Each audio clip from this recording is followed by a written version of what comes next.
Kaizer Chiefs will take on Cape Town City, and this is a new Cape Town City because they now have a new coach by the name of Mushin Edukral, and I was hoping that it would start in the weeks to come, but it seems like he'll be taking over immediately. So that means Kaizer Chiefs will be facing a team that will be on some manager bounce, new manager bounce. Everyone at Cape Town City is wanting to prove themselves to the new coach, which means we're facing a team that is going to be playing at a high level. And we already know that Cape Town City over the past few years have been giving Kaizer Chiefs a lot of problems. So we're going to look at the form of Kaizer Chiefs and how the way they are playing right now is going to affect how they are going to play, and we're going to predict the starting 11. We're also just going to obviously look at how each player will be used by Coach Nazreddin Nabi. Hello and welcome to Khosi Nation Fan TV. I am Pilo, I am your host, and this is where fans meet and talk about Kaizer Chiefs. Khosi Football Club. Great. In goal, we know Bruce Vuma.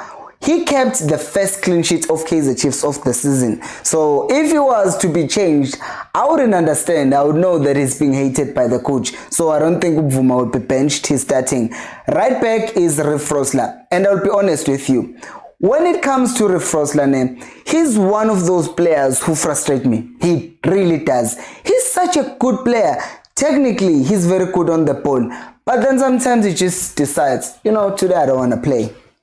I just don't want to play. And he's getting to a point where I'm even thinking if there's a chance for Blom to play, that seems to be like the position where he would play. Because right now in midfield, we will talk about what is happening there. But Frosler is just on today, off tomorrow, on the following day of tomorrow. I do not know why this is, because this is a senior player who agasinkomo, and it's not like he can't do things. It's like he just doesn't want to, and I don't like that. But I hope that he has a good game and it does not give us attitude. Right center back Inacio Miguel. I think one thing that we are not talking about enough these days is the discipline of Inacio Miguel over the past couple of games, because he has not been reckless in the tackles, because that's one thing that we've been talking about. Either he grabs someone and there was no reason to do that, or he tackles or whatever. But over the past few games, we've seen him being much more calm and actually just being relaxed in his defending, and I think that also contributed to us keeping a clean sheet in the previous game, which leads us to his center back partner, which is Urashwin Dodley. And I think that Dodley no Miguel are now building that understanding, which is exactly why people are asking why is Dodley not being played as a left back and then played Titlokwe as a center back. It's because that relationship between Miguel and Dodley seems to be developing and getting better. And I know we've only kept one clean sheet the entire season, and those guys have been partners for I think 7 of those 10 games, because Umikolo was suspended for 1 or 2 of those games. But the point is, the relationship is getting better and better, and I hope that they continue playing together. And here's a player who obviously who's going to be playing at left back. And the reasons for this, I will tell you. Personally, I would play Happy Mashan as a left back, right? Because Bongan Sam is injured. The thing is, he hasn't put a foot wrong. That's the thing with Titlokwe. He has performed very good when he's been given an opportunity as a left back. Now, he has performed good, but I'm saying I would play Mashane. Why am I even saying that?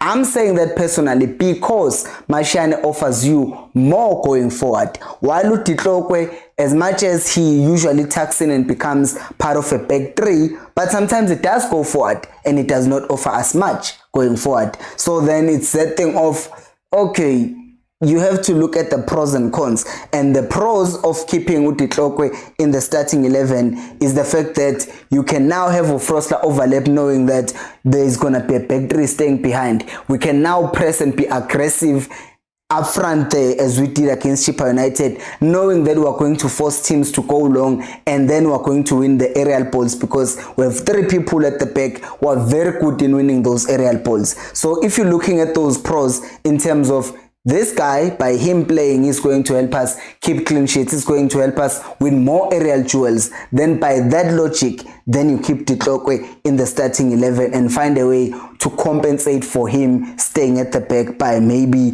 making sure that Abomart and the Frosler, their movements, and make sure that they are overloading or helping overload one side. Maybe if we're just choosing to attack on the right, then Frosler is there, then Mart is going to that side. Or if we're switching the ball to the other side, then you can push to even when we are in some phases of the game, maybe if we're attacking on the left, push him to the left like he did when he scored that goal, and then Umar can be supporting, and then Frosler can tuck into midfield. So in that way, you are not really losing anyone in that left wing area, because you will still have someone. The only problem with that is if you don't have someone, a natural left back, giving you width on the left hand side, then it makes it easy for the defensive line of the other team to just say, okay, they are only stretching us on the right, let's forget about the left hand side and make sure that we are putting all our energy, and that makes it easier for them to mark us. So as I said, it's pros and cons, but which one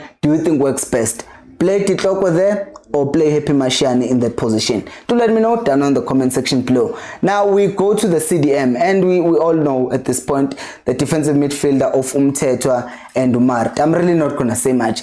I will say though that one thing I want to see more is him, Yusuf Mart, right? I want to see more of him in that counter-pressing thing, because he did it very well. We lose the ball, he's there, he's winning the ball back. But what do I want to see more? Because the counter-pressing we've already established, he does that very well. What I want to see is that combination of him and Dupree, because we saw it in the first two games that he played, him combined with Dupree, but after that it just kind of disappeared, and now there's no Sereno. So I can't make that excuse and say, oh, it's because Sereno is actually the one who inverts and make the second turn, and that's making Mart absolute, because now he's not going to do anything else because that area is already congested. But you can now have Umtu playing as a 10 and then push Mart to play alongside him, double 10s, and then if you have a 6 of who's this guy, if you have a 6 of Umthetwa and then you are inverting Frosler into midfield, that also gives you the 4 in midfield that Chiefs always tries to have. And also Gevele Umart can always push into the front line, and then we'll end up having the 3 at the back, the 2 Frosler and Umthetwa, and then you'll have the 5, which is gonna be people that I'm gonna talk about later on. The left winger, the 9, do 10 come to, and then Umart, and then the striker, and then the right winger, right? 3-2-5, what they always try to do. But now let's talk about the other thing, which is not the other thing, the other person. Shabalala as a 10. I mean, remember when I told you guys that Umtu was the most important player to Chiefs, and you guys said it was Serene? I'm just gonna put it out there because I did say it a few months back. But yeah, let's go to the right winger, and I think that it's going to be Utuba. And here's the thing. I understand people who are going to say, no, it's time we give Mfundo Vilakazi a chance. I completely get it. I get where you're coming from. And I don't think it will happen. Because if you saw, Vilakazi, funny enough, people rate him higher than Umtu Shabalala. But if you look at Vilakazi, he still has these minor lapses of concentration, like the save that Ubvuma made in the 89th minute or 92nd minute last weekend. It was him. Cheshopota lost the ball, and then we were in trouble. And you cannot have that. You get me? And I'm not saying he's a bad player. He's a very, very good kid. But kusena leyo nto leyo ubungane sometimes ukuthi afuna ukudlala and then aseke isikhathi sokudlala and then ends up losing the ball and now we're in trouble. But if he can get rid of those things, those small things, he is the best right winger we have, Umtu Shabalala. And not Umtu Shabalala njalo, Mfundo Vilakazi. He is clear of so many players at Chiefs. He's so clear of many players in the PSL. But the problem is those small minor lapses of judgment or whatever, they will be costly in a game, or they could be costly in games like this, especially if you're going to start and you make that mistake on the first minute. Cape Town City win the ball back, they hit us on a counter, and then they score a goal and they defend. Well, they were not going to defend, they're being coached by a machine, but you don't want that, and I hope that he can fix those things. And because of that, I think Utuba still starts as a right winger. But if I was to bench someone, I would bench Upulemudi. right? I would bench Modi, play Utuba as a left winger and play Umtu as a right winger, and Aminu Vilagazi as a right winger. But I think the coach will want to give him an opportunity, and he has not done anything Modi to deserve to be in the starting 11. If I'm being honest, last game I cannot tell you one single thing that he did.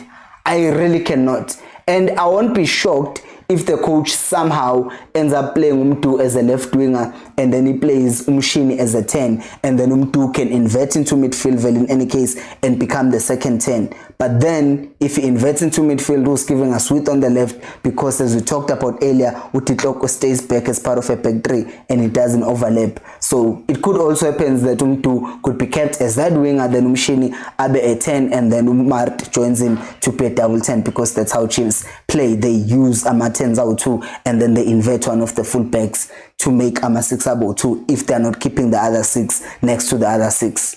Any case, but Ama 6 out too, Ama 10 out too, and then you keep with Ama wingers or a full back. Which one do you think works best? Do you think that Umodi should be benched and then take take Utuba to the left wing? Do let me know on the comment section below. And last but not least is the striking position, and it's going to be Umfanalo Wakwatupre. And I'm wondering myself, I'm making the same pose as him. When is he gonna start scoring? We need him to score. We need him to score again, because we know he can. It's just that he misses many more chances. But what do you guys think? What do you guys predict, and what is your preference for the game against Cape Town City? Do let me know down in the comment section below. Thank you so much for watching, and until next time, remember, equals.